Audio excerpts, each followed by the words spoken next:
Jazakallah. Gentlemen, thank you very much. Assalamu alaikum. Thank you for joining us for today's session.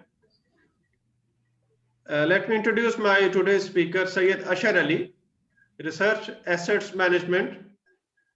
He is qualified from University of Toronto. He is BA Economics and Political Science and CFA. Ashar is financial advisory expert based in Riyadh, and he is currently heading the Public Equities Investment Research Desk at Al-INMA Investment, a subsidiary of Al-INMA Bank.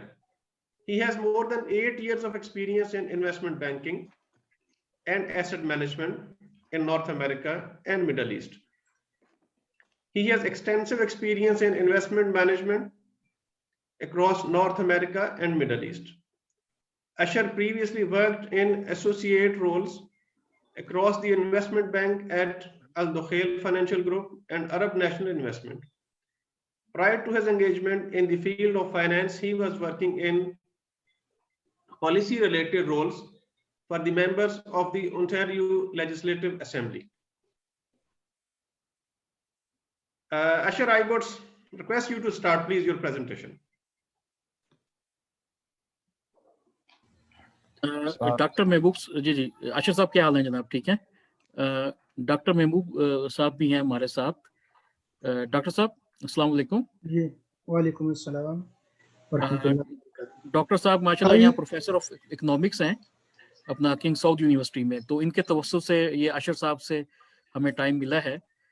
ठीक है, तो मैं तो थोड़ा सा चाह रहा था ये आखिर में हम कर लेते हैं, डॉक्टर साहब का भी थोड़ा सा इस पे अपना इस्लामिक फाइनेंस पे कुछ सुनना चाहेंगे। डॉक्टर साहब ठीक है, थैंक यू जी। अशर साहब thank you very much sir, जैसे आप कह रहे हैं ऐसे ही ठीक है। That's very fine, and it is honor for us and also Islamic Banking Center at King Saud University that we are thankful to Mr. Syed Ashar Ali, who is a regular presenter at our center. Whenever we call him for a presentation or a speak, he came and he delivered very nice and thoughtful presentations at Islamic Banking Center. And as you know, we are in university, so we are academics. We do not know what is going on in real life. So Ashar Ali is the person who enables us to learn what is going on in the real life in the field of Islamic investments. So it is an honor for me to join you, ICMA Pakistan. I am thankful. So I will be taking some time at the end of the presentation, inshallah. So I leave the forum to Mr. Ashar Ali. Assalamu alaikum warahmatullahi wabarakatuh. Thank you, Doctor. I think you've put me on a very high pedestal, and I hope I can fulfill those expectations of yours. Thank you for giving me the opportunity. Thank you to this forum and its council members for giving me the opportunity to speak here. Bismillah, salatu wassalam ala rasulullah wa ala alihi wa sahbihi wa man wala. رب اشرح لي صدري ويسر لي امري واحلل عقدة من لساني يفقهوا قولي رب زدني علما والحقني بالصالحين رب يسر ولا تعسر يا حي يا قيوم برحمتك استغيث نحمده ونستعينه ونستغفره ونؤمن به ونتوكل عليه ونعوذ بالله من شرور انفسنا ومن سيئات اعمالنا من يهدي الله فلا مضل له ومن يضلل فلا هادي له ونشهد ان لا اله الا الله وحده لا شريك له ونشهد ان محمدا عبده ورسوله صلى الله على خير خلقه وعلى اله واصحابه اجمعين. Thank you, Mr. Speaker, for giving me the opportunity to speak today on the topic. As you can see, I hope you can hear me and see my screen properly.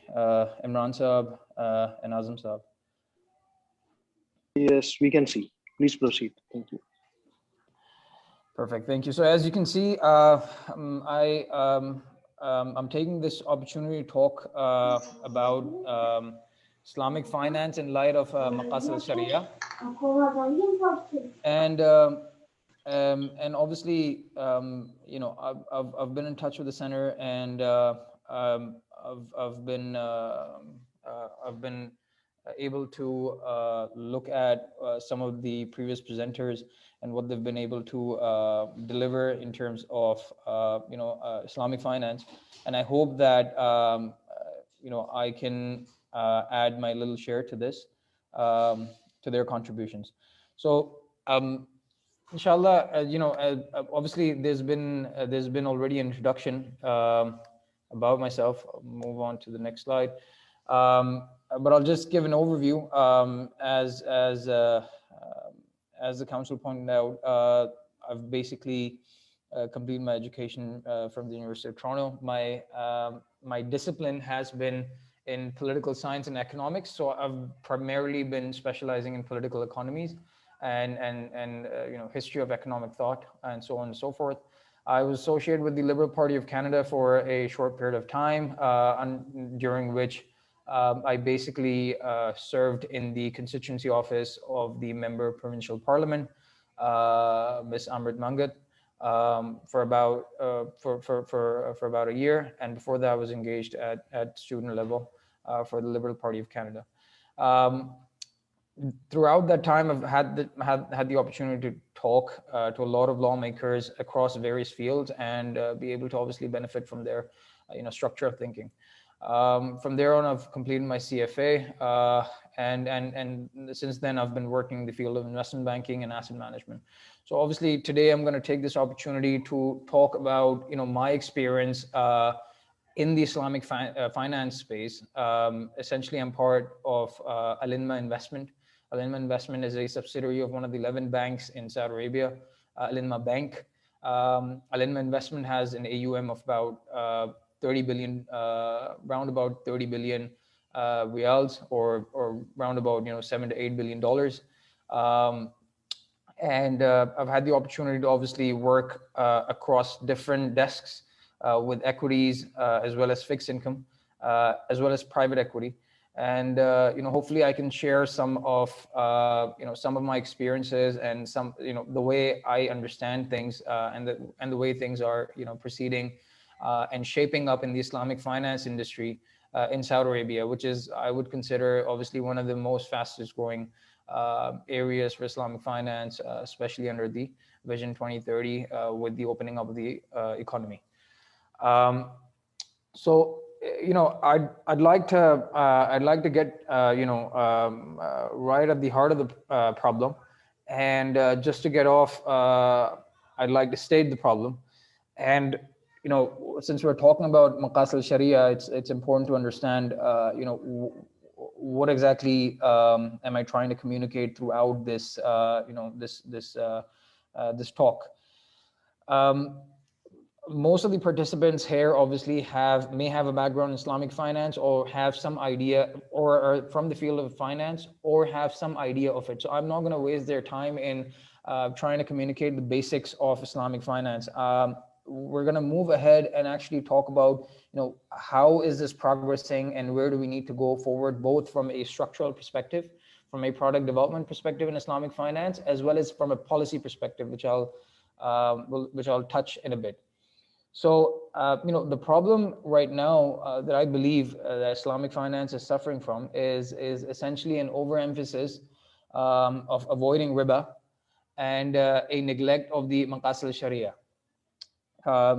And this speaks to the heart of the problem, because as far as I have been able to interact and work in this space, what I feel is a general concern for most of the practitioners is essentially be able to somehow ensure that the element of riba is essentially avoided in all transactions, and thereby making Sharia compliant largely on those bases. That introduces a lot of mechanical sort of issues, because that makes the whole problem, sort of structure very, very formalized, and it doesn't talk about the softer sides, which are equally important from the eyes of Islam and Islamic finance, essentially, which are captured in Maqasid Al-Shariah. Problems such as the circulation of wealth in the economy, the economic prosperity for society as a whole, what's best for society as a whole, transparency, promotion of transparency in financial activities, and obviously among many things, how do we start to talk about ownership of wealth and distribution of wealth. We talk about utilities as being public goods. We talk about other areas when it comes to private versus public, but we don't have much of a conversation around the banking space and Islamic finance space in terms of what is the role of the government and how can private sector sort of aid in that role.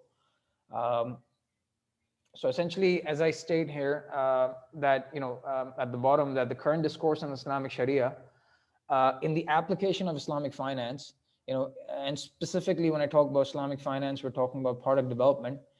It suffers from an overemphasis on legal framework, right, and a neglect towards a reconstruction of Muslim thought, personality, and civilization. And while these may appear to be very, very high level thoughts, what does Muslim thought mean? What does personality mean? What does civilization mean? It has very, very deep consequences, as I will demonstrate over the next over the next hour. So just a bit about what is Maqasid Al-Shariah. You keep hearing this term used quite a bit in the Islamic finance space. For those who are practitioners of it, as well as those who have been reading up about it, you hear a lot of this, and it's important to understand that how this came about to be a common part of the discourse on Islamic finance. So essentially, Maqasid Al-Shariah is not specifically mentioned in the original sources of Sharia, which namely are the Quran and the Sunnah, these sayings and the conduct of Prophet Muhammad sallallahu alaihi wasallam. So essentially, Islam during as a structure, as an ecosystem, 1400 years ago, over 1400 years ago, was one unified structure, right? Was one unified structure of Islamic social, political, and economic thought. So the politics of it, the social economics of it, and in its entirety was one big structure, right? Solidified by the Prophet himself, sallallahu alaihi wasallam, through the obviously on the directions of Allah subhanahu wa ta'ala. So this term was not really invented was there at that point in time. But what happened, as you can see on the second point that I make here, is that the 13th century, right, was a period of great, social, political, and economic turmoil for the Muslim world, primarily because of the parts of the world were suffering from invasions of the Mongols. And obviously, as a result of that, scholars such as Al-Ghazali in the 12th and 13th century, they sought to reevaluate tradition in light of the social, political, commercial, and religious changes that had occurred. So essentially, what had happened is that post this sort of disintegration of the Muslim Ummah into the Abbasids and the Umayyads and so on and so forth, and then the invasion of the Mongols. What had essentially happened is that everything had been broken down. So you had the scholarship on one end, and then you had the kings on the other hand. So essentially, the politics of it, the economics of it, and then the how should I say, the Islamic guidance or fiqh part of it, all had become separated, almost in some sort of ways a secular sort of how should I say, state of being. So they all had come into this more sort of compartmentalized secular state of being, where one had no implication on the other, right? And that was never the role of Islam. Islam came as a solution for humanity across all spheres, right? And as a one-stop shop, to name it, forgive me if I use that word, as a one-stop shop for all sorts of issues with regards to on the socio-economic front, political front, family traditions, so on and so forth. So obviously, scholars try to reconstruct that, essentially that thought again, and that sort of reinforced the whole point of Maqasid Al-Shariah. You also saw another, obviously, in the 19th and 20th century, you again see a profound impact on the Muslim world because of, again, the psychological, social, cultural, religious, economic, and political impacts of the European colonial rule. So you see that time and time again there is this damage, right, that is caused by external forces, the exogenous forces that create this vacuum for some sort of consolidation across psychological, social, cultural, religious, and economic fronts, because you basically, as I said, had compartmentalizations across all of these as a result of all this fitna that was sort of the ummah was engulfed in, right? So essentially the whole point of Maqasid Al-Shariah, so essentially there was a struggle to reassert an Islamic identity, as I put it in the second last paragraph or point. There was this struggle constantly to reassert an Islamic identity, right? And this gave rise to the concept of Islamic State and Maqasid Al-Shariah. And you saw that in the subcontinent, for example, you saw the Khilafah movement against the British rule. In which even Gandhi took part. So you had this sort of this struggle to reassert your Islamic identity by creating some sort of system, some sort of base, some sort of decorum, right? Some sort of constitution around it, and that is what Maqasid Al-Shariah that is what gave rise to Maqasid Al-Shariah. So essentially, as I say, that these were the Maqasid Al-Shariah are sort of a body of work that has been developed over years by Islamic legal scholars who sought to protect the members of the community by establishing the essential moral values and validate all measures necessary for their preservation and advancement of a moral society. So essentially, how do you preserve the essence and the spirit of the Muslim Ummah in one place, and how would that actually look like moving forward? So this was in a nutshell, how you can begin to understand what is otherwise a very commonly termed, commonly used term in Islamic finance, which is Maqasid Al-Shariah. Al-Ghazali, Allah yarhamu, formalized this as early as the 12th century, and obviously Ibn Taymiyyah and many other scholars afterwards have been adding on to it or reducing from it, but I'll just point out to the most basic version that is available from Al-Ghazali, Allah yarhamu. And essentially, if you can see there's this one big circle and there are three circles around it. I hope everyone can see my mouse. We're basically in the blue circle. Maqasid Al-Shariah is derived from the Arabic words, which are Maqasid and Sharia. Indirectly meaning Maqasid Al-Shariah can be defined as the objectives of Islamic law, which is, as I've said, it was the whole body of work by the jurists in order to reassert the Muslim identity. The main objective of Sharia is to encourage the concept of guidance, to erect justice, eliminate prejudice in society, also the realization of benefit to the people, the ummah, concerning their affairs, both in this world and the hereafter. So I think it's a pretty self-explanatory, body of work as to what the objectives of Sharia, as far as the objectives of Sharia goes. Now, it's been primarily divided into one big component and then as two smaller components. On your right side, you can see essentially Al-Ghazali points out towards 5 key elements, or the daruriyat, or the essentials of Maqasid Al-Shariah, right? That is the objective of Islam and Islamic law, which is essentially to preserve one's right to practice their own religion, to preserve one's right to their own life, essentially, which would involve security, etc. one's right to their own lineage in terms of, you see inheritance laws, and you see all sorts of, Islamic laws being derived from that, intergenerational sort of, laws that apply to intergenerations.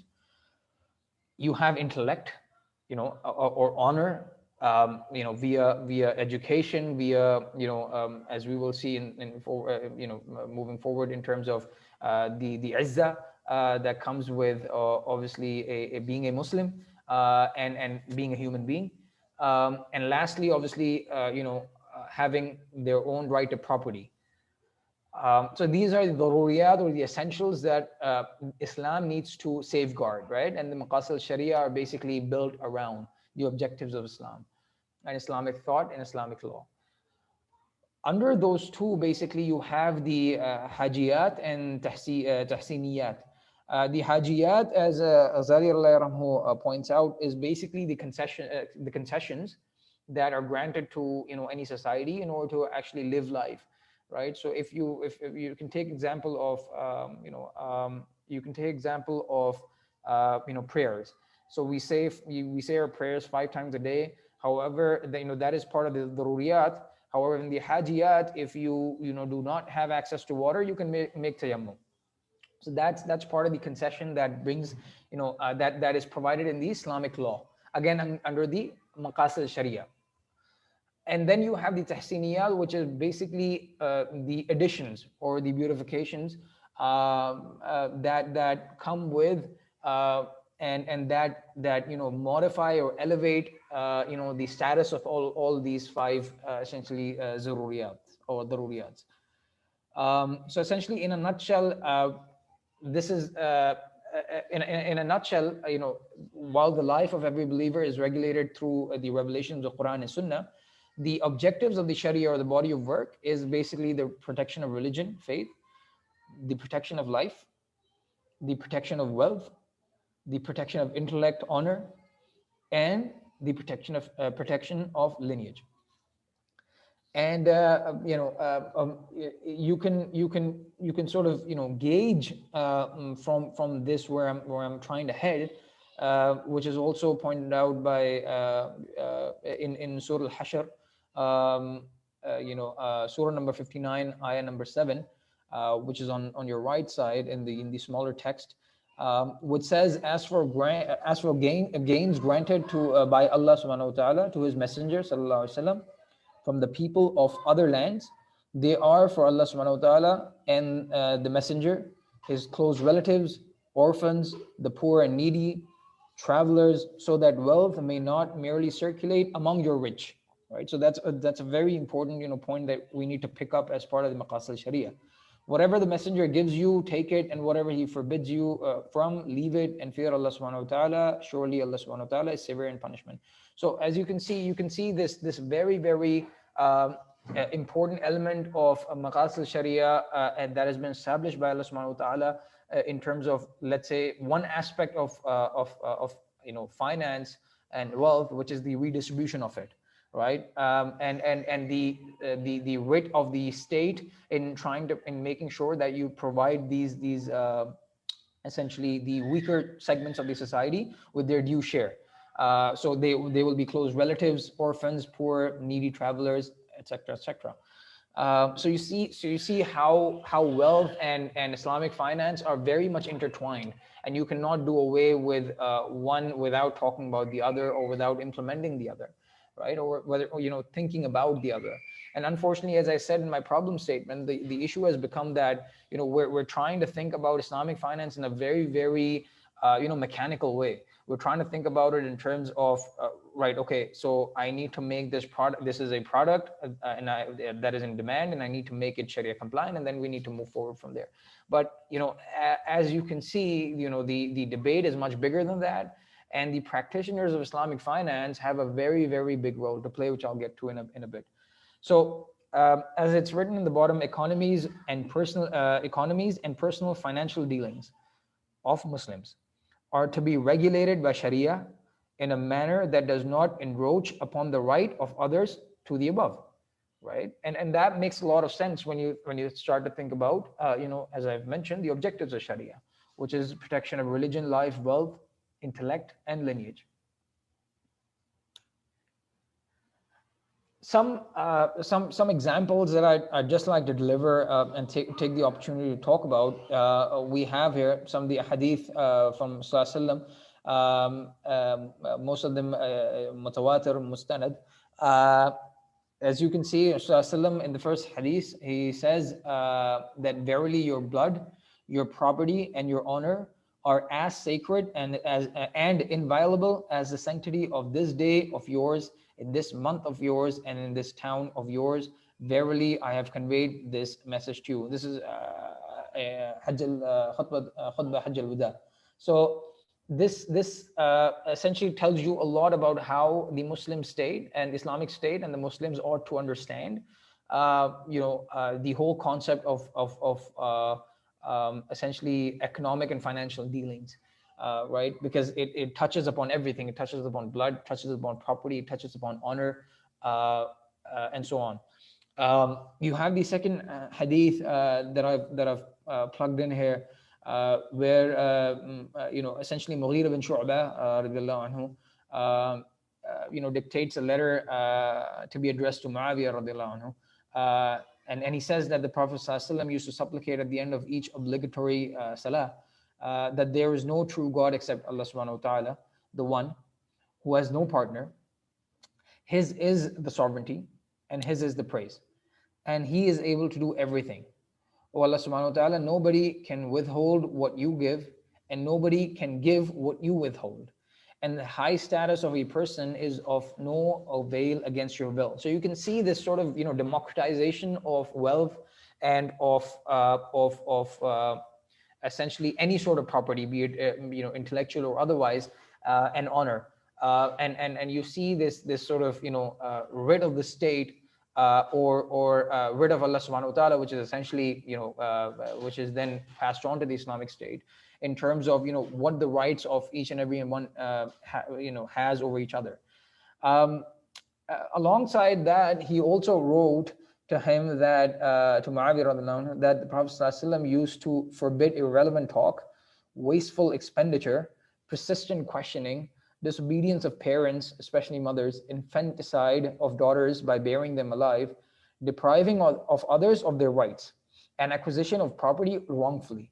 So you can see a couple of things again here. So a lot of talk has been recently. I was couple of years back, I actually came across this book, and I'm forgetting the name.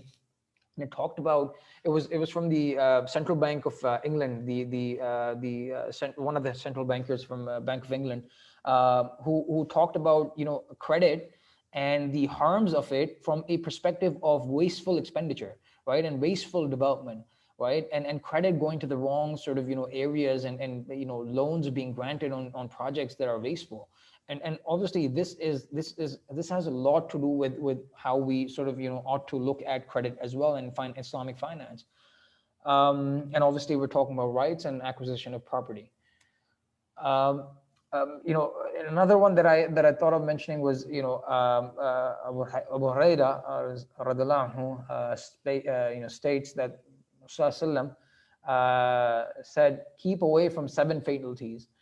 And it was asked, what are they, O Messenger of Allah subhanahu wa ta'ala, Sallallahu he Sallallahu replied, associating anything with Allah subhanahu wa ta'ala in worship, right, that is shirk, sorcery, killing of one whom Allah subhanahu wa ta'ala has declared inviolable without a just cause, devouring the property of an orphan, the eating of usury, riba, fleeing from the battlefield and accusing chaste believing women who never even think of anything touching their chastity. So you see how it's so much with Maqasid Al-Shariah, and especially the Islamic financial dealings are so much embedded in terms of other parts of the society. So you see the property of an orphan being talked about, and then you see in the same breath you see riba being talked about, and that sort of has to be looked at as a complete body of work, and not as a a compartmentalized way where you just look at riba and that's all you focus on as a practitioner. That is what I've come to understand, and believe should be the case moving forward if we are to make any progress in Islamic finance. Similarly, you have Ibn Mas'ud stating that Rasulullah stated that he who takes oath to acquire the property of a Muslim unjustly will meet Allah subhanahu wa ta'ala, and he will be angry with him, right? And then he recited, verily those who, from the ayah of one of the ayahs of the Quran, the Rasulullah recited to Ibn Mas'ud, that verily those who purchase a small gain at the cost of Allah's covenant and their oaths, they shall have no portion in the hereafter. Neither will Allah subhanahu wa ta'ala speak to them, nor look at them on the day of resurrection, nor will he purify them, and they shall have a painful torment. So you see again, property rights are very much part of the whole, Islamic finance infrastructure. Contracts are a very important part of the Islamic finance infrastructure. And again, I keep saying finance, and you might be thinking about, how this is, what does that have to do with Islamic finance, and have to do with, rather than having to do with the general sort of, decorum of Islam. But as I said, Maqasid Al-Shariah is a term that has been used time and time again, which includes all of these issues. And that has been, the center point and focal point for, scholars when it comes to Islamic finance and the application of it. So I guess I'll get to the meaty stuff now. And where I'd probably, essentially request your complete attention. So essentially now what is going on? Let's now, cut to the 21st century. We're now, we're essentially now in a place where Islamic finance has grown considerably, quite a bit, although it's still a very small subset of the total assets, global assets, in terms of the conventional assets out there. However, Islamic finance has introduced a lot of product diversity. So as you can obviously see, I've put down some of the major, obviously, products here that are regularly used as part of the Islamic financial, ecosystem. But my point is, and this is an issue that I've personally seen and faced, is that despite the product diversity that you see here and how Islamic finance has evolved and how much it's grown over the years, Islamic finance continues to suffer from a concentration in specific financing modes, right? Namely essentially murabaha and ijara. Both of them, as you can see on the left bottom side, are asset-based financing, right? Or collateralized financing. Thereby excluding a large subset of demand or of the population that is more suitable to other arrangements from below. So essentially, you have different ways of engaging in an Islamic finance structure and achieve the same objectives. But it seems like we're sort of going around in loops, almost in loops, trying to promote the same sort of or trying to proliferate or trying to distribute more and more of the same products, which is essentially murabaha and ijara. And I'll get to that in terms of what data we have to back that up. You see, you have musharaka, you have diminishing musharaka, which is used in mortgages to a certain extent, although I don't see that being used quite often. You have mudaraba, again, equity-based methods. Again, capital markets, you have a similar issue where you have sukuks, and sukuks are backed and structured as ijara and murabahas. And then you have the issue of Islamic insurance, which is takaful, which is, although a very, very important development in the Islamic finance space, but the issue again comes back to how the underlying investment book is being managed, and it's primarily invested in murabaha.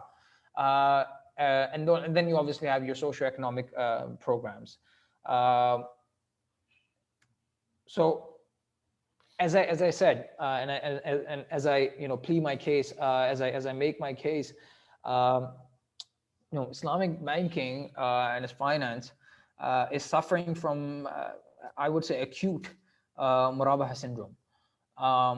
And what do I mean by murabaha syndrome? As you can see on the right side, through all this evolution that we've sort of come over, all these years of Islamic financial practitioners sort of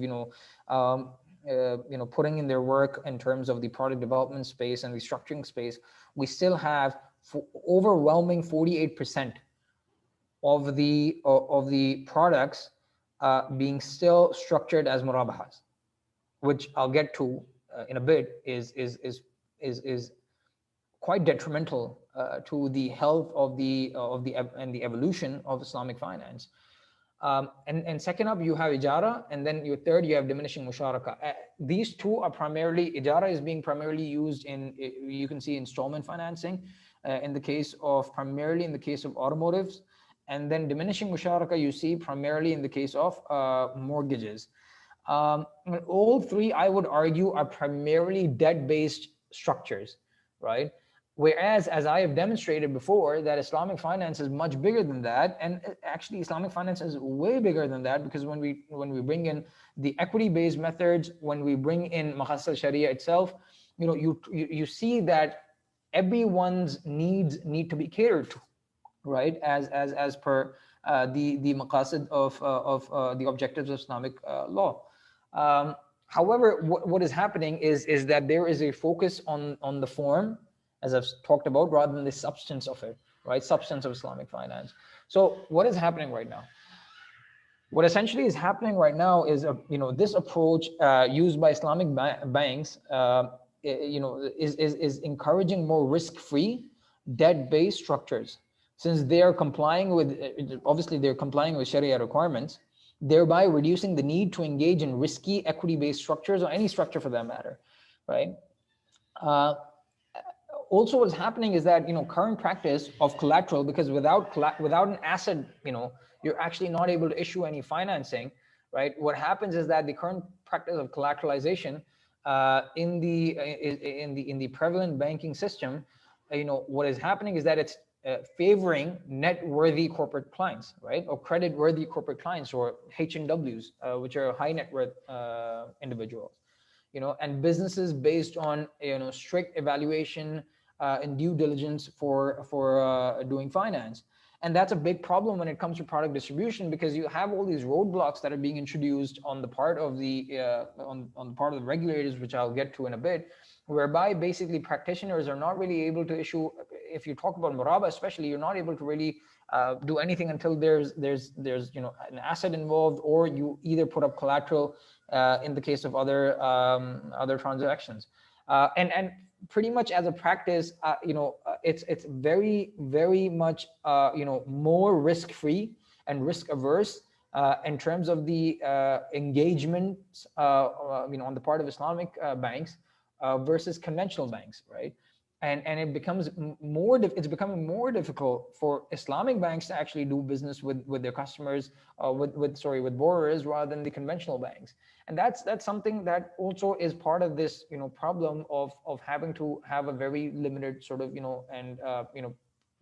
sort of product offering, or push towards a specific product offering, because Islamic banks are not thinking. Islamic banks are just thinking like conventional banks, and that's a bit of a problem. So what essentially happens is and I see that on the ground, is that the focus is being taken away from the unbankable, right? Thereby promoting and furthering economic disparity in the system.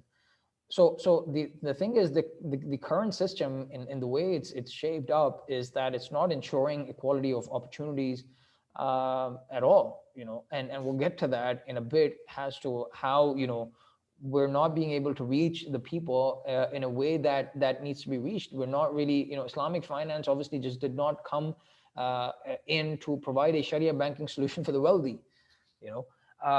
Islamic finance actually came in to adopt the Maqasid Al-Shariah, and to be able to elevate the economic well-being of the entire Muslim Ummah. So it seems like this has become a banking for the few and wealthy.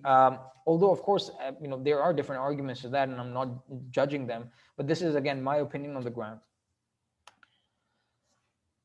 So as I talked about in previously, I want to actually demonstrate this issue by way of a case study, a mini case study.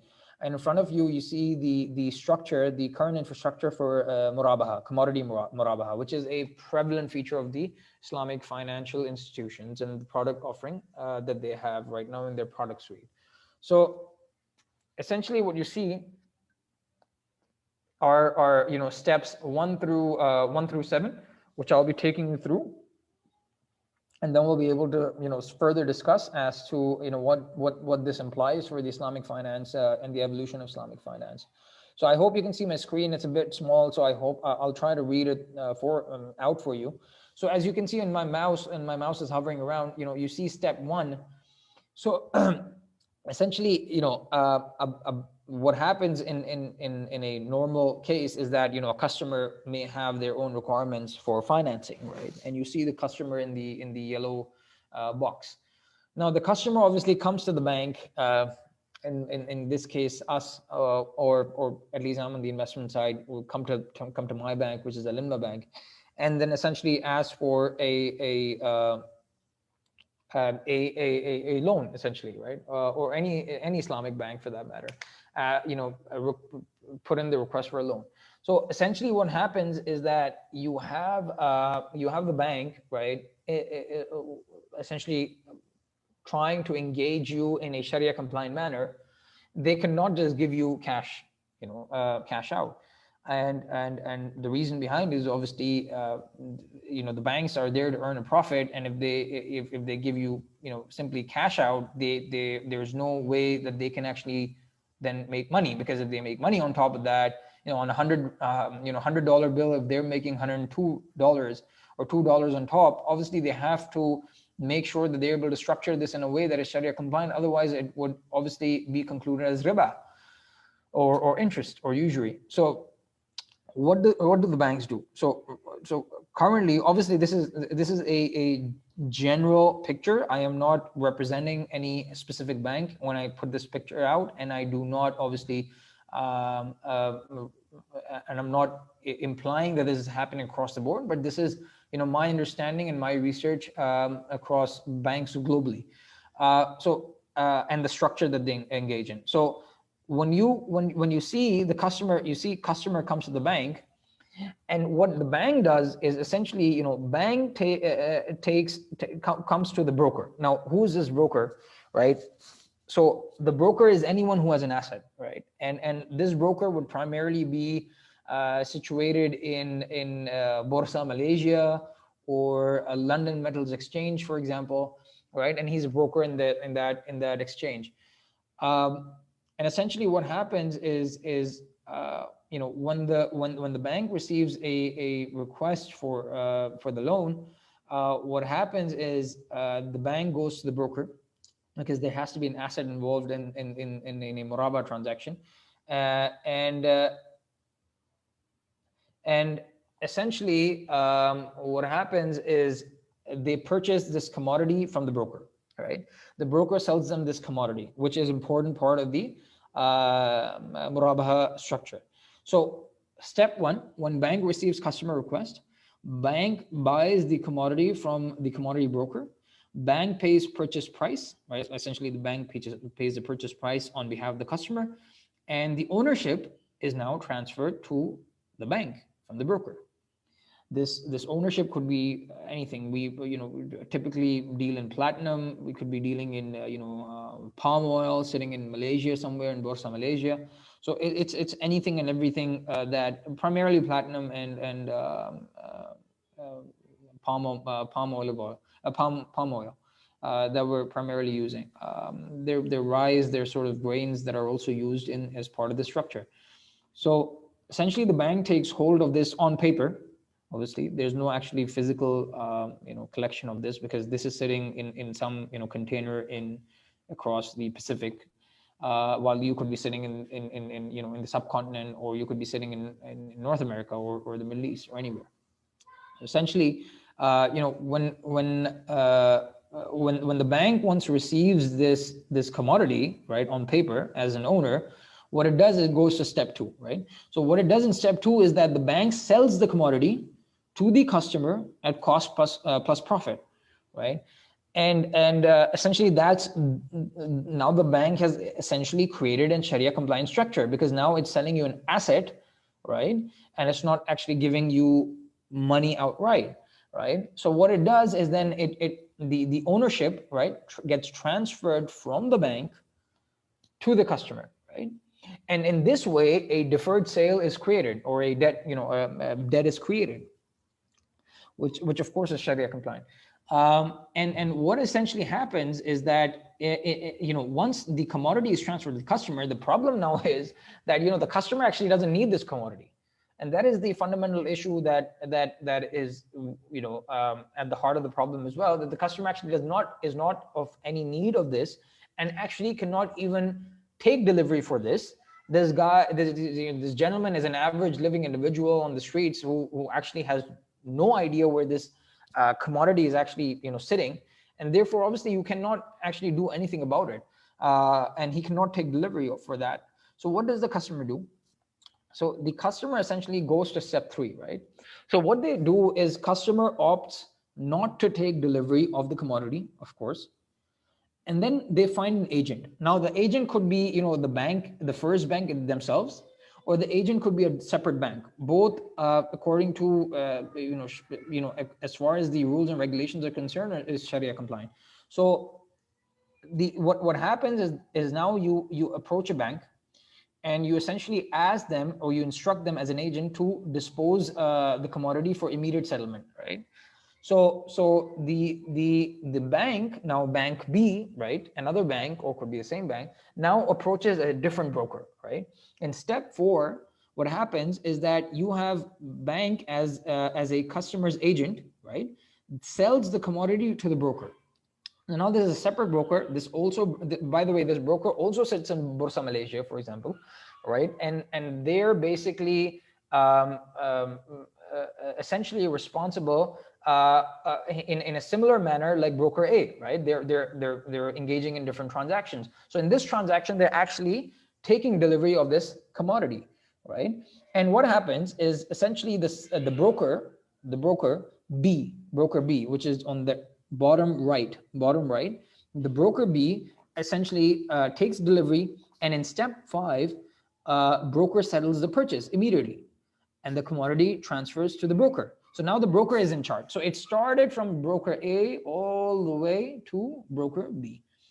And essentially what happens is now you have gotten rid of or disposed of the commodity. The customer never wanted the commodity, right? So the bank now has collected this cash, right? It may charge some sort of commission or fees on that, and it gives to the customer now cash. So now the customer has actual cash that it needed from the start, right?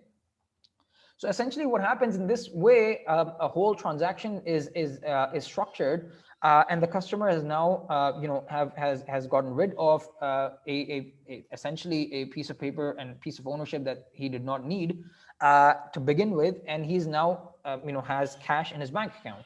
And now what he needs to do as part of the obligation, which is step 7, is that he needs to make the deferred settlement to settle the debt from the murabaha, right, from the bank. So the bank is essentially lend him money, and he needs to pay it back, cost plus profit.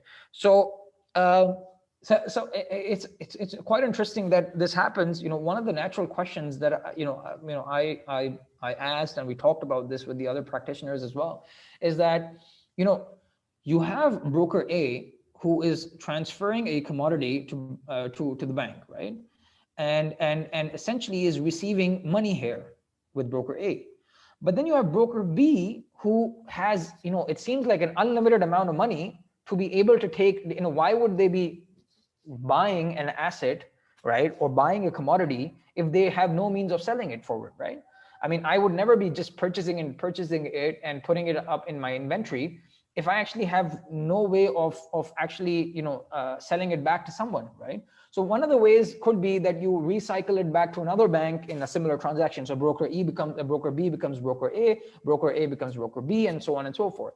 But the way systems are set up, and this is something that I confirmed with a lot of practitioners as well, in terms of the actual setup and the kind of contracts and agreements that are there, that there is actually an agreement, as you can see on the bottom at the bottom of the slide, but there's an arrow going between seller broker A and broker B. As you can see, it says agreement to transfer the commodity back at a pre-specified price, typically the price at which the bank purchased the commodity. So essentially what happens is that you have all this transaction, and then broker B ends up with this commodity, but then broker B is essentially needs to repeat this transaction again and again, and we process there's daily easily billions being processed between broker and broker B, and it's impossible for them to be able to transact in a single day billions and pay out billions to banks, right? It's not possible for broker B. So broker B already has an arrangement with broker A, typically in the same borsa, in the same exchange, whether it be London Metal Exchange or the Borsa Malaysia. And actually, funny enough, I've actually looked into this. Mostly these brokers are also interconnected by way of a subsidiary. So actually they have legal ownership of each other, or one is the sister company of another, right? So they have some legal and contractual relationship as well. Otherwise, either ways, they have an agreement in the contract that stipulates that if I get the commodity, I sell it to you at the same price at which you sold it to the bank, right? So the bank in the first place when it purchases the commodity, right, it purchases it for a price. Right? If that price moves, meaning, the commodity is a commodity. At the end of the day, it's a real, market. If the price of the commodity is changing, there's a risk inherent in the system, right? It's a huge risk. Some basis points difference on billions of transactions can make a huge loss for the bank, right? And the bank would never take this loss. So essentially what it ensures is that when the bank, purchases this commodity, and when it's sold, and when broker A, broker B, again transfers it back, all of this is happening at the same price, at a predetermined price that was agreed upon at the start of the transaction, right? So essentially you have this very neat structure that is being created in order to obviously satisfy the requirements of Sharia. Strictly from in avoidance of riba. I hope I'd be happy to answer some questions in the end with regards to this.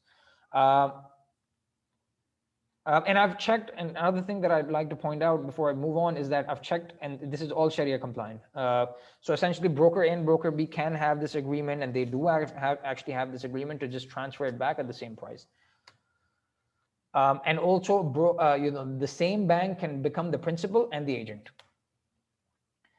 So, this is I guess the second part of the whole discussion is essentially what are some of the key challenges from Sharia compliant to Sharia based banking. One of the key challenges is that Islamic financial institutions are by their very nature and regulation disallowed from participating as investors. And that's a big problem, because essentially what you have is, financial institutions cannot, undertake this sort of risk. They actually cannot take this risk on their balance sheets. And the reason is, on the second point, that the regulatory framework or regulations, they're designed to reward risk-free activities, and they punish risky activities via various requirements, including compliance with the international Basel standards, right? And the Basel requirements have a very strict, understanding of cap rates and capitalization rates, capital adequacy rates, and net stable funding requirements of the bank and liquidity coverage requirements of the bank. And there are a lot of areas where the bank needs to be a very liquid and tightly run ship. And it can't afford to have some leakages in the system, right? And Islamic banks are and I'm I cover the banking sector, and I can tell you with a surety that Islamic banks are essentially are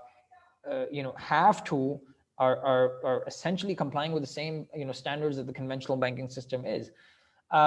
Then there is the Sharia arbitrage. So as I talked about, there's all this sort of going around, and what Sharia arbitrage is that it continues to be practiced, whereby banks are engaging in transactions exploiting loopholes to reduce risk, right? As we saw in the previous example.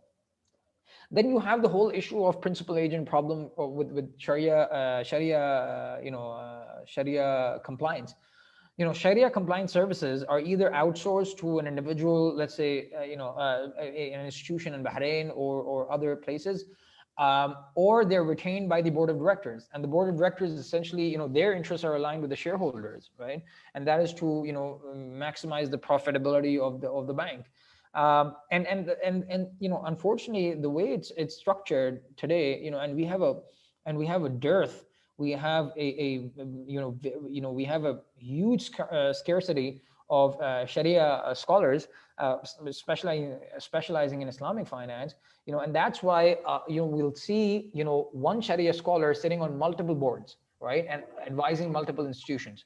And what essentially happens as a result of that is that the amount of time they can give to the application of Maqasid Al-Shariah, or to ensuring that all these loopholes are closed, and that their banks are engaging in a healthy Islamic financing structures, is reduced, right? And it makes this whole essentially it makes this whole essentially problem worse, because you have someone who was essentially responsible for ensuring that the Maqasid Al-Shariah and the Islamic financing infrastructure is working in a healthy manner.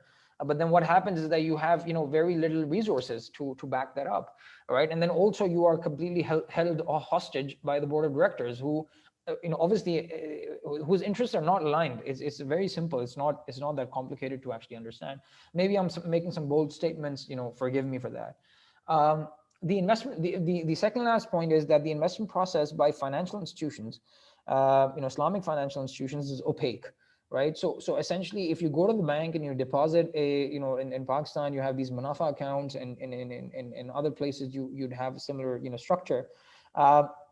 There is not much information that is being provided to the depositors. Essentially, these depositors are your investors, and not being able to help them understand the products that the bank is engaging in, the activities the bank is engaging in, is a disservice to the customers. And it's not exactly how, and it's exactly how the conventional banks are operating. So then what is the difference? Islamic financial products continue to be the biggest problem, and I would say this is the problem that is of the spirit and the letter of everything, right?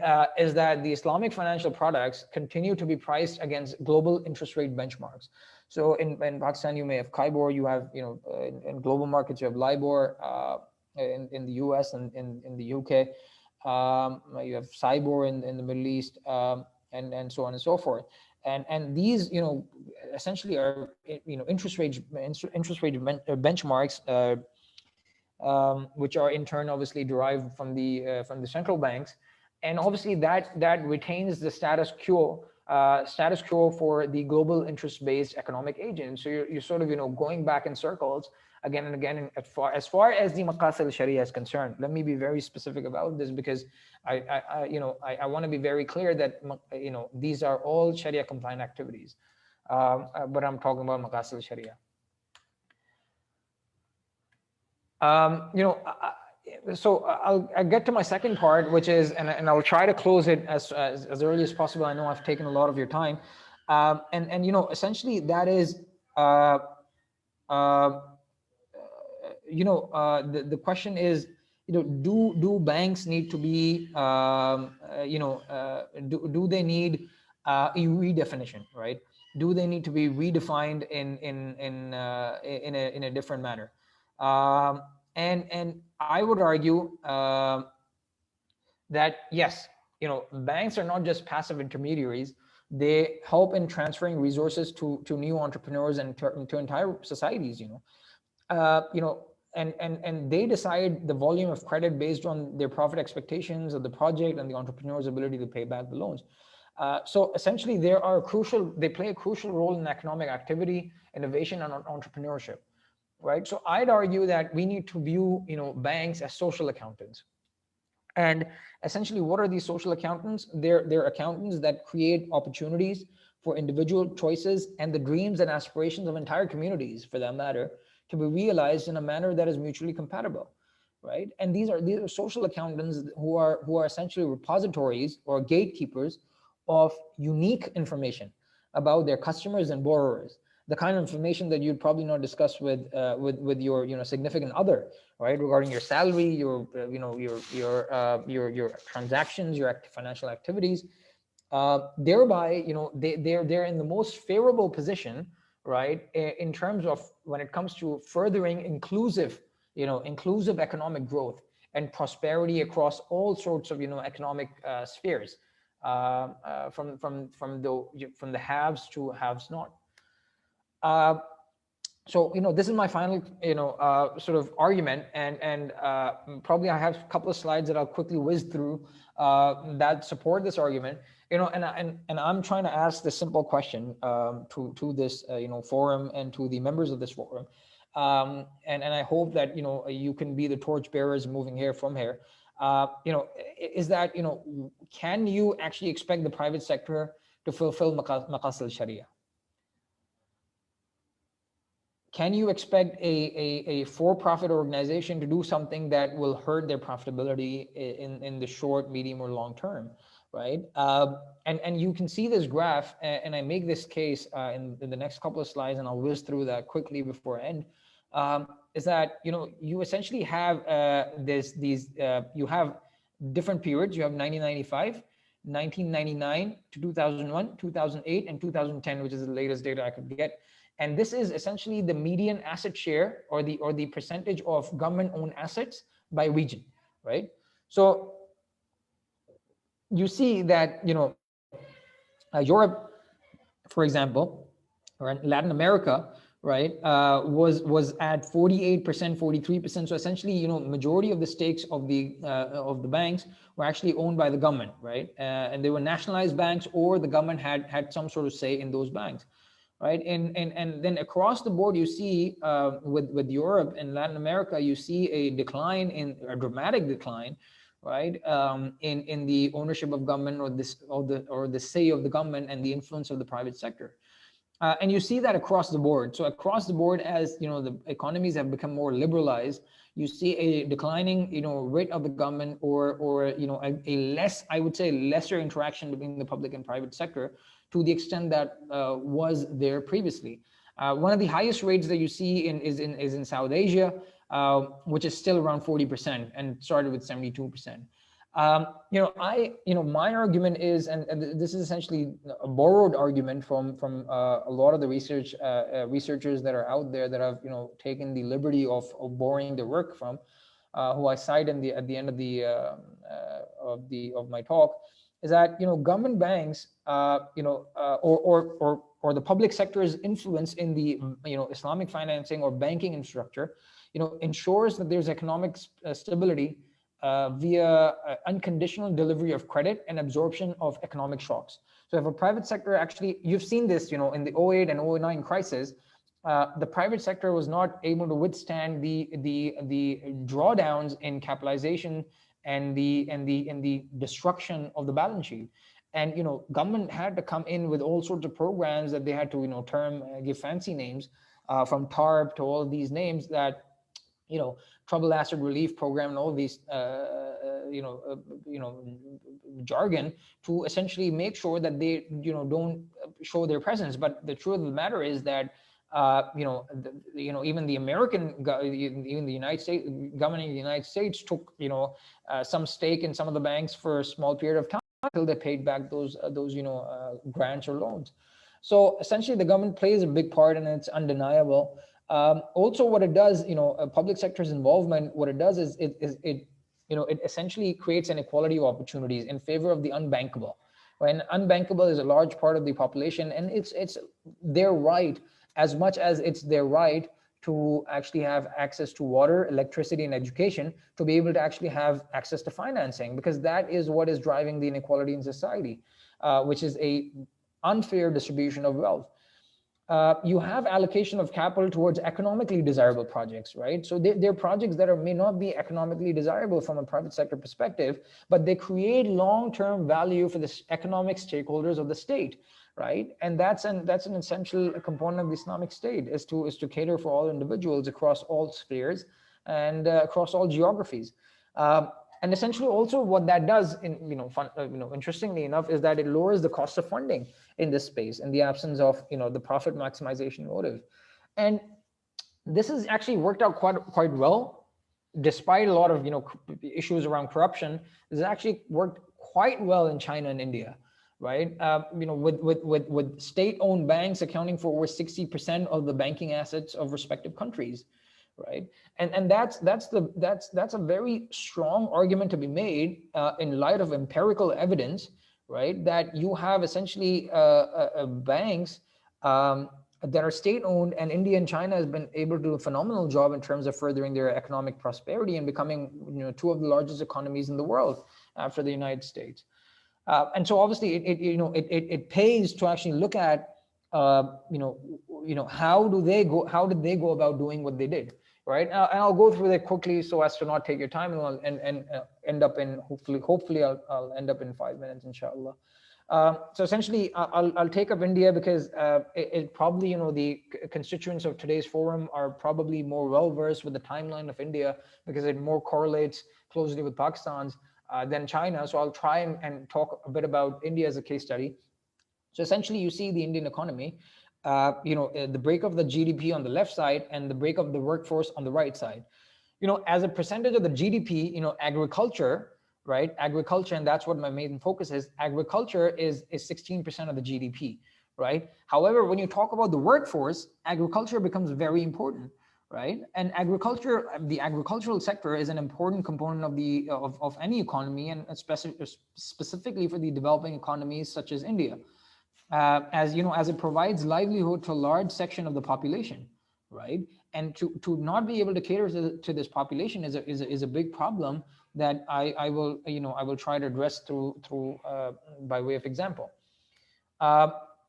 So essentially, what happened is how India was able to do what it did and essentially grow prosperously from an economic standpoint, is that when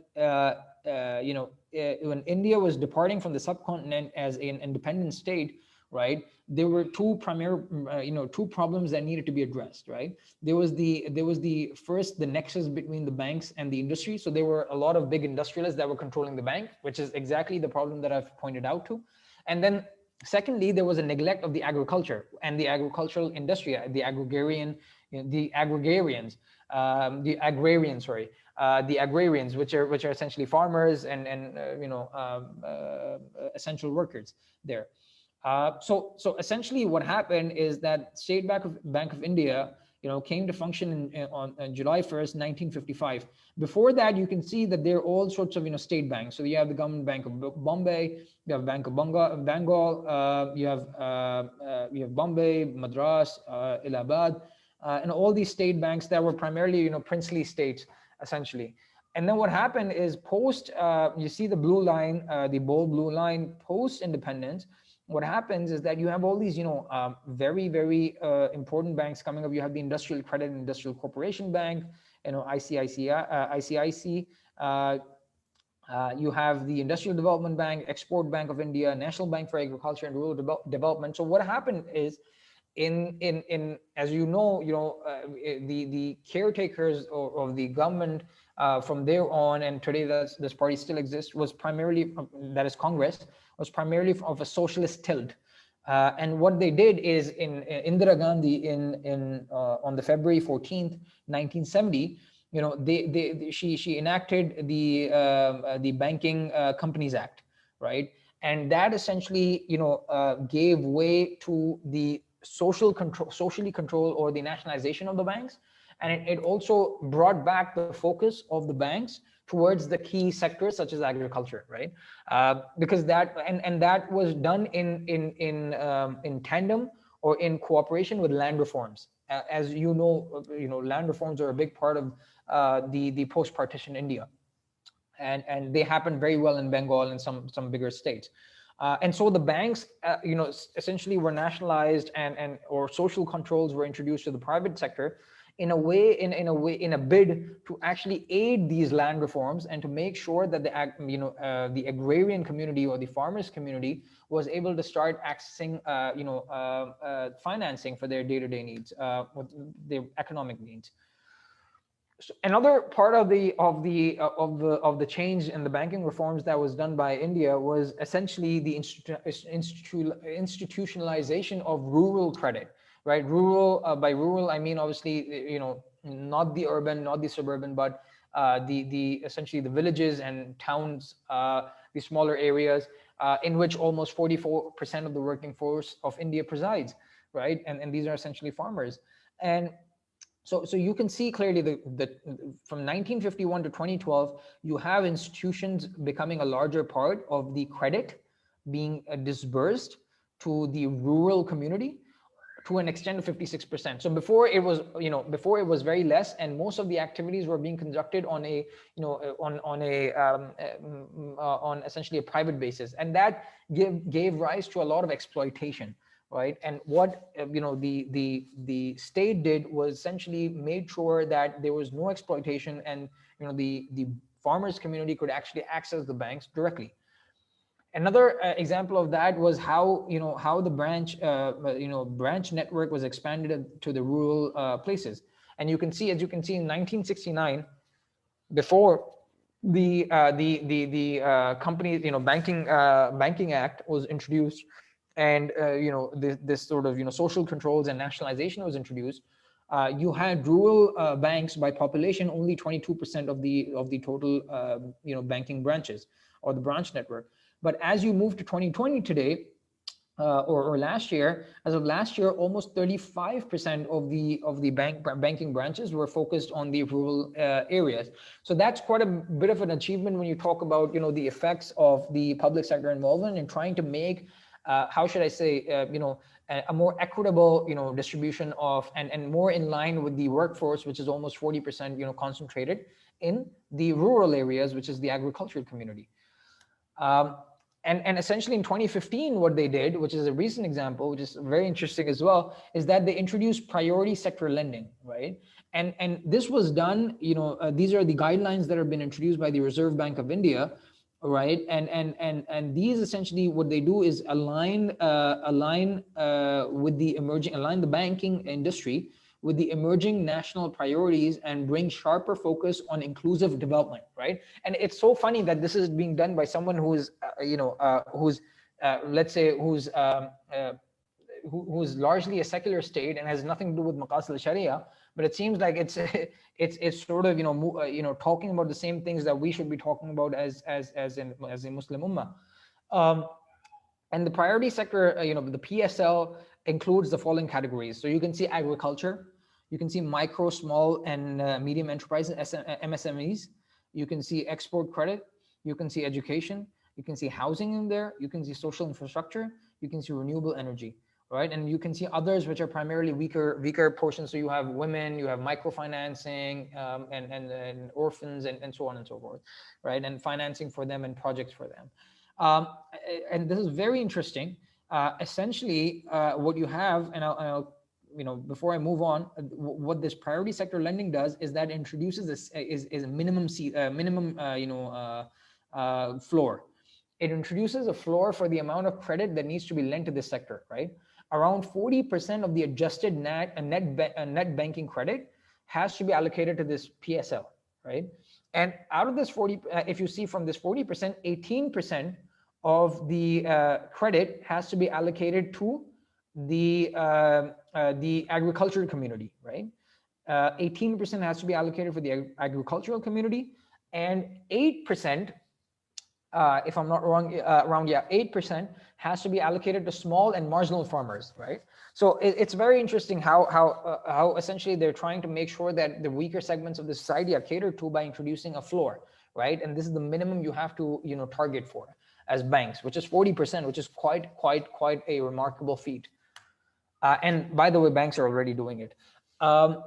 So as you can see, on the bottom right side, you can see in 1972, before the reforms were taken, took place, or at the start of the reforms, only credit to agriculture was around 5%, right? And now it's come up to almost 13% on a gross basis. On a net basis, is probably higher. And the government's target is 18% on a net basis, right? And I've checked the data; it's roughly reaching around 16 to 17% when you count for net on a net basis. So on a gross basis, it's around 13%. And as I've shown you previously, around 16% of GDP is from agriculture. So what essentially the point that I'm trying to make is that, with respect to the GDP or the value added from agriculture, which is around 16%, most of the needs of the agricultural community in terms of the GDP contribution are being taken care of by the banking sector. And that's a big achievement when you talk about furthering their prosperity across all spheres of the society, right?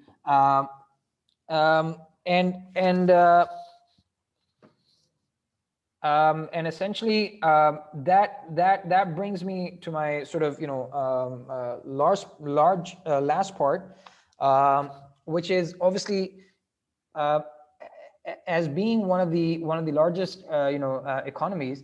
The state has been able to make all this possible primarily due to the 12 banks, right, public sector banks, which includes the State Bank of India, which accounts for approximately $1.8 trillion or 69% of the banking assets out of the $2.6 trillion, right, in total banking assets, roughly, right? And what that does is in front of you. So one part that I'd like to highlight in trying to be intellectually honest with all of you is that you have essentially some drawdowns from this coming up. And one of the key drawdowns that a lot of scholars have argued is that there's a moral hazard due to lending of by political compulsion, and all these loans being lent out to businessmen who in return for votes, and all this sort of political issues, and then being and then those loans being forgiven, as you have seen happen in Pakistan and the subcontinent and globally as well, with these sort of public sector involvement. And then you have obviously a misallocation in favor of specific constituencies, right, for political benefit. So if I have the Ministry of Finance and I'm able to influence all these policies, then I'll bring it closer to my constituencies in order to be able to sustain my own political political ambitions.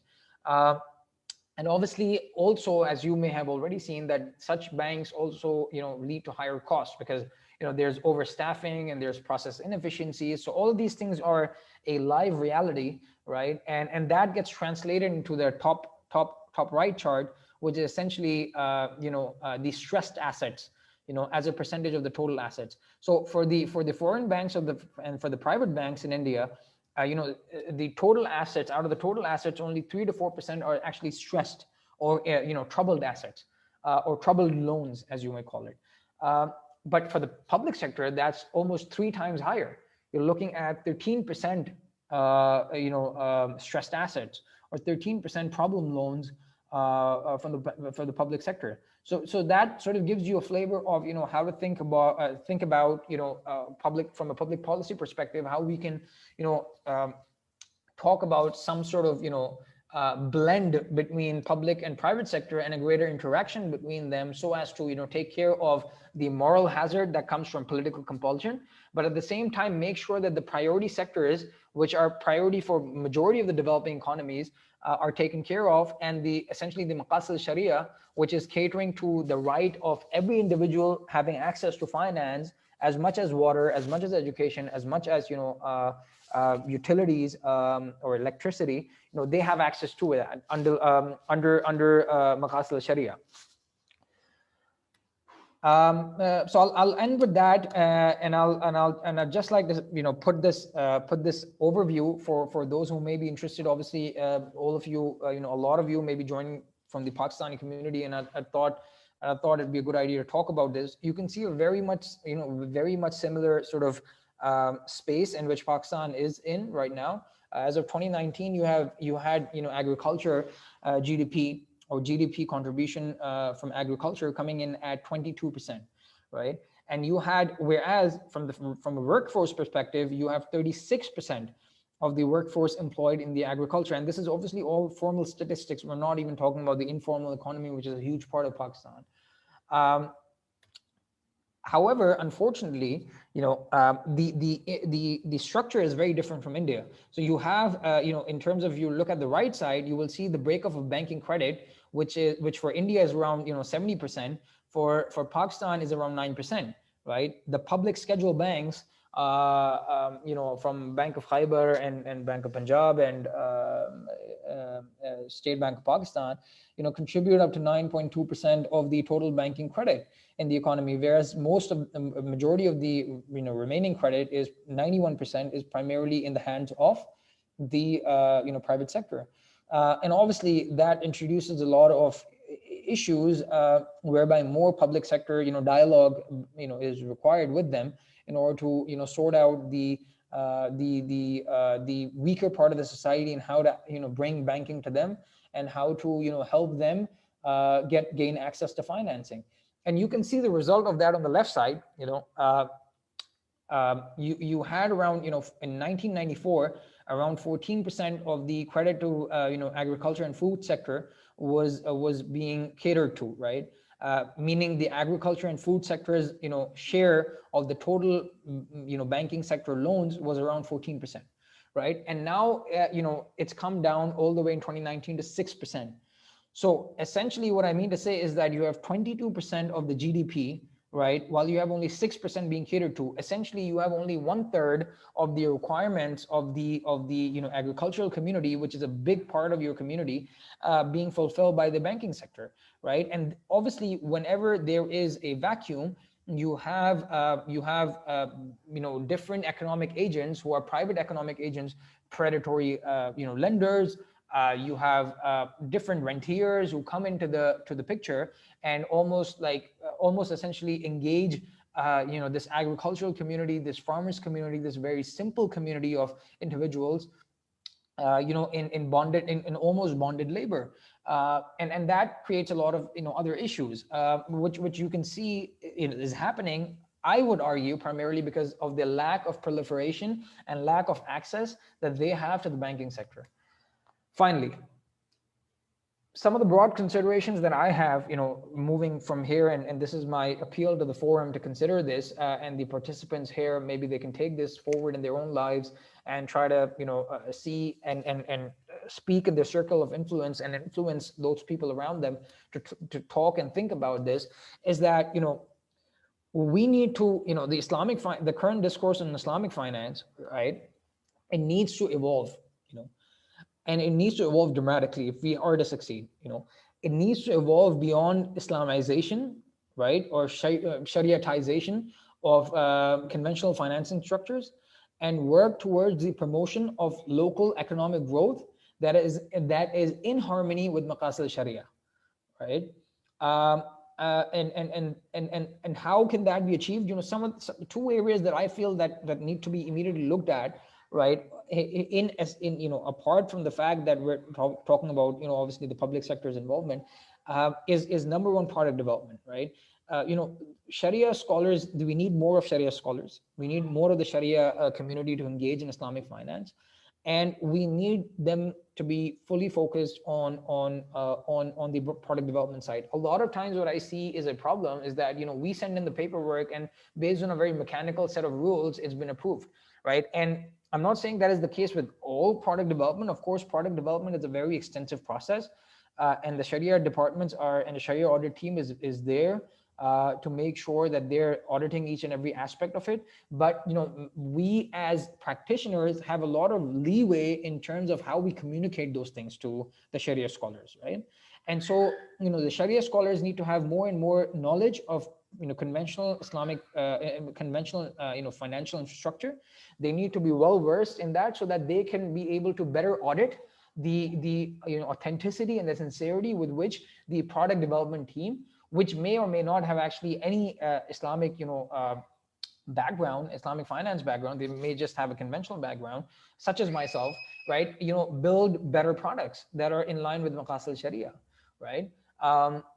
The other thing is, as I said, the role of intermediaries, which are people like myself, right? People like myself need to do a better job in being able to, being sincere and being able to educate ourselves. And there should be certain minimum level of, education that should be part of these, Islamic banks, in terms of inducting individuals such as myself, in trying to inculcate or essentially inform us of our responsibilities as agents of as economic agents, as part of the Islamic infrastructure, Islamic finance infrastructure, as to what our responsibilities are when it comes to Maqasid Al-Shariah and the implementation of Sharia-based banking, right? And that training is missing, I feel, in most of the banks, and that creates a lot of divide and all sorts of issues.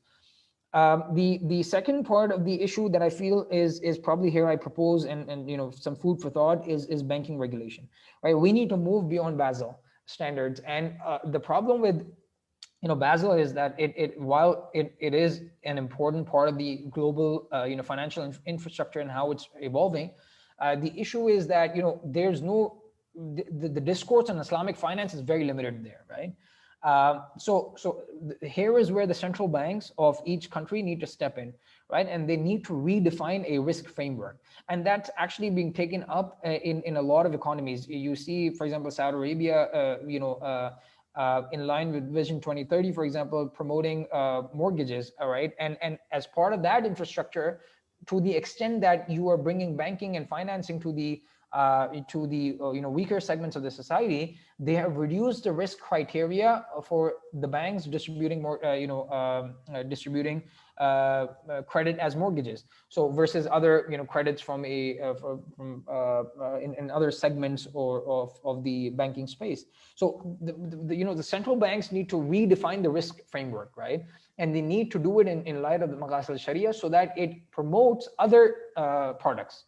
As I talked about, like 50-70% of the whole space is taken up by Ijara and Murabaha. It needs to evolve beyond that, and the way it will is by encouraging banks to take more sort of risk by reducing their risk requirements or capital requirements. And then obviously the role of the government. The government needs to create there's a huge space, huge vacuum. Especially in places where the government is not part of the private, the banking space. They need to create a dialogue in regards to the, setting up national priorities, right, and a national economic agenda. And in terms of identifying sectors and areas of weaknesses, which need to be addressed, where banking needs to be brought forward, and where banking and access to finance needs to be provided, with ease. And as I've mentioned in the case study on India, that we can take a leaf from that to try to develop something of our own in countries trying to implement Islamic finance, such as Pakistan. So last but not the least, the current discourse on Islamic finance needs to evolve, and it needs to evolve beyond an absolutist approach, a black and white approach, and work towards a relativist framework, right, in context of the requirements of the Muslim Ummah of a specific time and place. And that requires a lot of effort on being able to cultivate local Sharia, local knowledge and locally based Sharia scholars that are also well versed with the economic underpinnings of Islamic, the economic underpinnings of their countries, and how their country has evolved, and what are some of the needs for their countries, respective countries, and so that they can play a bigger role in trying to aid the government in directing the product development space and the banking accessibility space in places that is required. Lastly, I'd just say that banking is as important as electricity and any other public good, right? As much as the participants on this forum are probably all have bank accounts, everyone deserves to have access to the banking infrastructure, and I'm sure you cannot live without it, right? Today, our transactions and everything that we do is tied up with the banks, and it's a big part of who we are today. It's a big part of our identity, and that if you don't afford that right to the weaker part of your society, then you're not really doing any justice to the Islamic Sharia and the way that Rasulullah obviously wanted and Allah subhanahu wa ta'ala wants the society to evolve in a manner that is based upon justice. So what I would say is that the current financial infrastructure is Islamic financial infrastructure is not creating any incentives for equity-based structures or structures other than the way that I've talked about, and is primarily designed to promote debt with a Sharia stamp. Right, and if we don't evolve beyond this, and if we don't talk about this, the rest of the talk regarding growing Islamic finance and fintech and how we all of that would be just mute and dulled out if we don't talk about the bigger picture, which is Maqasid Al-Shariah. With that, I hand it back to Mr. Imran, and I thank you for your time. Wa akhiru da'wana alhamdulillah rabbil alameen.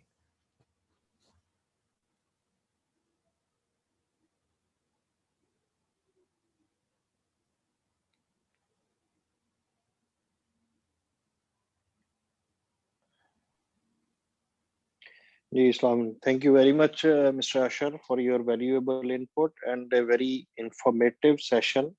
I'll just hand over before I hand over the session for the concluding remarks to Dr. Mahboob Saab.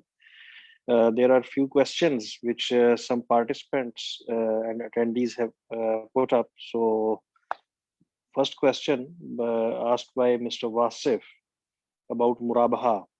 He shared one concern that about Murabaha, what I understand is bank buys from broker A and sells the same to broker B on behalf of customer. So actually broker B is paying the money to customer. So it's a concern maybe shortly you can address, Asher. If I understand this, sells the same to broker B on behalf of the customer. So broker B is paying the money to customer. Broker, essentially, yes. I mean, there's, I think, yes, that's not debatable. Okay. As you can see, the broker B is essentially giving out the cash proceeds to the bank, and the bank is disbursing this to the customer. Okay, the next question is, in Islamic banking, Mr. Adil Qureshi has put up this question. In Islamic banking, is it allowed to charge customer with interbank offer rate plus fixed spread? If yes, then how they are different from the conventional banking? Well, I guess Adil needs to probably answer this question himself. He's sort of answered his own question. I mean, at the end of the day, right now, the current practice is that you are charging Kibor plus or whatever the Cibor or Libor plus a spread, and that Kibor is obviously varying over time, and essentially that is Sharia compliant as of this very point in time. So I will just leave it at that. Okay. Then the name of the questionnaire, not there. The question I'll read. It's a short question again. As far as the bank is financing to seller or broker A and B, it looks like it is charging profit, which is halal. But question is that source of funds provided by the bank are halal or riba free, or that is also Sharia compliant. Well, obviously, the source of the funds are either wholesale funding from interbanks, from other banks, or which are also based on Muraba, or they are from depositors from such as yourself, who are essentially providing the banks with their deposits, current account deposits. So yeah, both of them, obviously, you have two sorts of deposits primarily. You have the time deposits and the current deposits. The time deposits in Islamic finance primarily are either mudaraba based or murabaha based. Actually, so that's actually their mudaraba based, and then ultimately their murabaha, as you can see. So that's the source of funding is Sharia compliant, of course. Okay. Another Sharia related question. What's the again? It's from an anonymous question. It's an anonymous question. So the question is, what's the difference between this arrangement and Yawm al-Sabt arrangement by Ahlul Kitab? What I understand is sort of circumvention of the rules or finding loopholes in comparison to the day of Sabbath or Yom Sabt, and what the Quran says about them and how they were not catching fish but really catching fish on the same day when it was disallowed for them to work. Look, while I have been very bold with all of you gentlemen, I would advise that we have to understand the fact that there are a lot of subtleties around the Islamic banking infrastructure right now that we do have to respect. At the end of the day, this is a thoughtful exercise that is being done, and now it's being done at a massive scale. So it's very difficult to say that you can write off all of it, because there are some good things happening. So for example, one of the good things that is happening is that Islamic bank would never invest in a tobacco company, for example, to a certain extent, to that which is true. Negative products. Negative products. So there are services being delivered by the Islamic banking community which can be completely written off or called off as circumvention. But of course, where there is good, there is bad as well, which comes with the system. Correct. Thank you.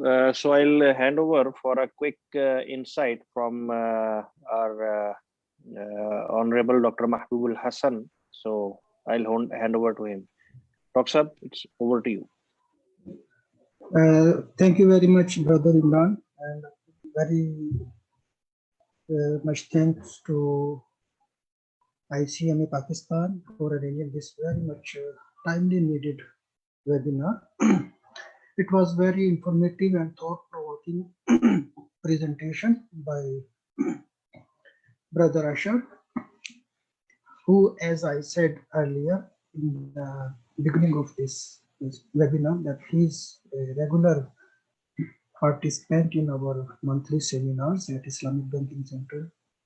So, as he mentioned in the beginning of the talk, that there was a lot of talk about the Maqasid Al-Shariah. So this specific term lead us, or it take us to Imam Al-Ghazali, the greatest scholar on all the fields of sciences. He wrote Ihya al-Ulum, the revival of religious sciences, and this Islamic economic movement, which was emerged in the 1950s. I'm talking about the last century. So the first movement was in the 1950s when Maulana Maududi and others, they start writing the foundations of Islamic economics, and the leading or the guiding book perhaps in their hands or in their focus was the Ihya al-Ulum, the revival of economic, social, religious sciences, especially the volume 4. And I am reading a passage from volume 4, page 88. It is all about money, because the Islamic economic system, but the 19th century or 20th century scholars were developing, was about economic system, and especially the dealing with the riba and the banking sector. So the ABC of bank is to borrow money and lend money. So obviously the money was the most important, we can say the focused point, how to treat this money. So the revival of religious sciences at page 88, Imam Ghazali is telling about the objective of money, that money is needed for all the transactions, because we cannot trade goods with the goods, because all the goods have different shape, different value. So we needed something which measure the value or the prices of other things. So Allah created gold and silver for the objective of measuring the other goods. And dirham and dinar, or the currencies, modern currencies, are nothing in their appearance, but in essence they are everything. So the things which has no particular form, but it can be of every form in relation to measure the other goods. So it is very, very, very, very deeply thought definition of money. He says it is like a mirror which has no color, but it reflects every color. So money is just like a mirror which reflects every color but have no its own color. So what I learned from this presentation today, that what banks are doing in Islamic side, of course, not the conventional, they are trying to transform this money, which is prohibited to get any additional amount on the transaction. They are transforming this money into a capital good to get some reward. So that is why they are trying to avoid the riba only, but not to achieve the other objectives of Islamic Sharia. As we see in the Murabaha, the bank is trading with the customer on one hand, and on the other hand, it is trading with its sister organization, and the customer is directed to the sister organization or sister firm of the bank to sell what he want to buy in cash and to sell in cash, and the difference they are charging. So just they are playing, and the objective is not to achieve the Sharia objectives. The objective is to earn money on money. So this is the practice what we have done in the real life. If it is going on, it is very pity, because it is not the Islamic banking system was not created or was not developed for these purposes. So in my understanding, and it is supported by the end or the later part of the presentation, that there should be a legal compulsion on Islamic banks to focus on all the areas: agriculture, service, industry, as well as those which are neglected. There should be a legal compulsion on the banks to focus and develop new products, not with the aim to earn money, but to support the people, to support the economy. And if we see the breakup of bank credit here on the screen, you are seeing it is 9% for the public scheduled banks, and the 91% almost is from the private scheduled bank, and the credit to agriculture is declining over the period of these 20 years or maybe 25 years. So there should be a legal compulsion on all the banks, especially on the Islamic banks, to focus on this. And if we go through the breakup of the banks city-wise, then we come to know that most of the Islamic banks too, they are situated or they are operating in the capital or metropolitan cities. Especially in Pakistan, they are in Karachi, which is a trade hub. So trading is the sector where bank can have secured profits, because everything is almost anticipated in advance and it is very accurate. So they are not focusing in agriculture. So unless there is a legal compulsion, no bank will go to the agriculture sector or the sector where the risk is high. So Muraba is the mostly used device, or we can say it is mostly used product or a scheme or a service, because it is almost risk-free. The risk is not there because it is trade-based. So I agree, and I'm very much bold, like our brother Ashar is saying, that there should be a legal compulsion on the banks. And when we come to talk about legal public-private partnership, there should be public-private partnership for the promotion of those sectors which are neglected.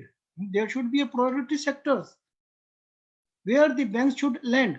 And in sector 2, again, there will be a focus on the individuals, not those who are already, or the firms which, or the people who have a,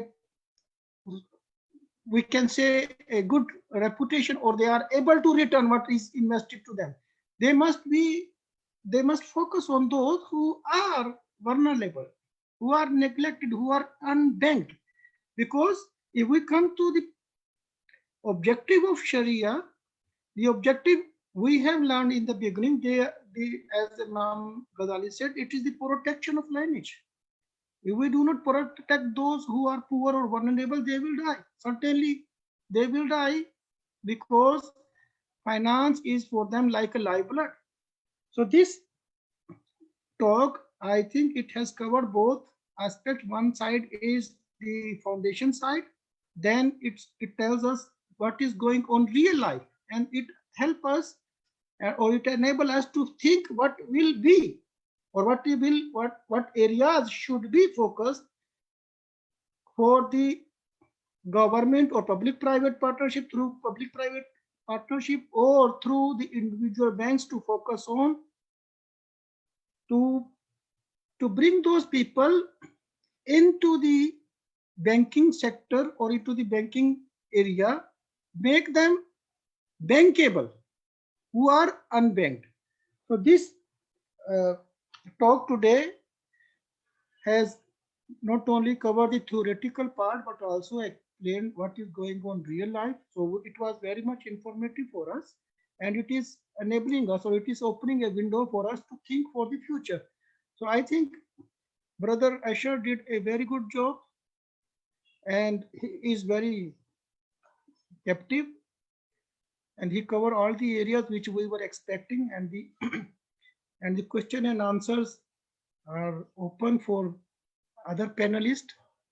So I will conclude here that this movement, which was emerged in 1950s with the foundation, then in 1980s we enter into a phase where the Islamic institutions were established at government sectors, and in 2010 and onward, the private sectors are now the leading.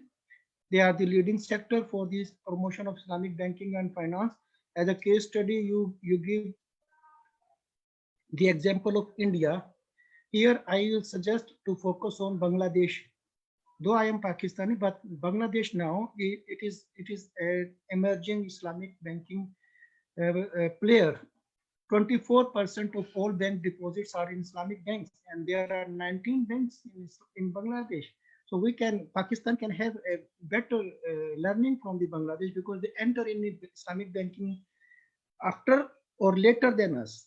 So it is a good case study for us to focus and study the Bangladesh Islamic banking industry.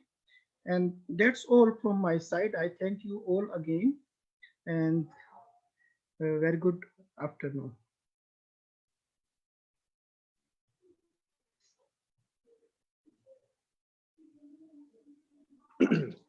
Thank you very much, Dr. Saab, for your concluding and conclusion and comprehension of the session conducted by Mr. Sayyid Asher Ali. I thank on behalf of Saudi Branch Council, ICMA Pakistan, our President, our Chairman, Saudi Branch Council.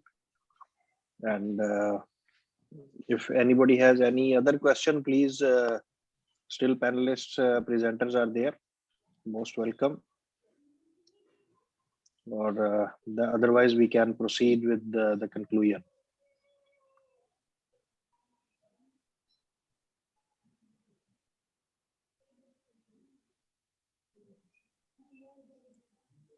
Mr. Asher, participants are asking for the slides.